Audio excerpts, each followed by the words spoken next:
आज पुरोगामी संघर्ष परिषद सातारा जिल्हा आणि खंडाळा तालुक्याच्या वतीनं या ठिकाणी पोपटराव भिसे यांच्यावरती जो अन्याय झाला आहे या अन्यायाच्या प्रत्यार्थ त्यांनी आमरण उपोषण या ठिकाणी आयोजित केलं होतं। संस्थापक अध्यक्ष संघर्ष नायक सुभाषजी वायदंडे सर यांच्या मार्गदर्शनाखाली हे आंदोलन सुरू होतं। या आंदोलनाची दखल ही DYSP साहेब खंबे सर यांनी घेतली आणि खरं पाहिलं तर आमची सर्वांचं असं मत होतं की त्यांच्यावरती जो अन्याय झाला आहे तो अन्याय करणारी जी व्यक्ती आहे की त्याच्यामध्ये त्या रामेश्वर पतसंस्थेचे जे पदाधिकारी असतील, चेअरमन असतील, व्हाईस चेअरमन असतील, खजिनदार असतील, त्यांनी सार्वजनिक ठिकाणी जो त्यांच्यावरती त्यांची मानहानी होईल अशा पद्धतीने जे वर्तन केलं त्याच्याबद्दल त्यांच्यावरती अट्रॉसिटी अंतर्गत गुन्हा दाखल व्हायला पाहिजे।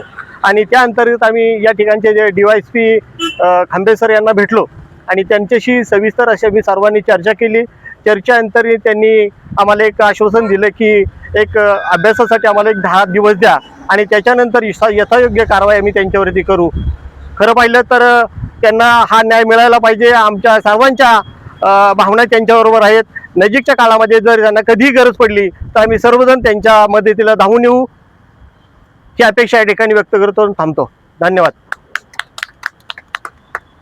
तालुक्याचे पोपट भिसे पत्रकार आणि पुरोगामी संघर्ष परिषदेचे कार्यकर्ते आज त्यांच्यावर जो अन्याय झाला पतसंस्थेकडून त्याच्यासाठी 2-3 दिवस पुरोगामी संघर्ष परिषदेचे सर्व कार्यकर्ते तसेच सर्व लोक त्यांच्या पाठीमागे उभे राहून लढत होते।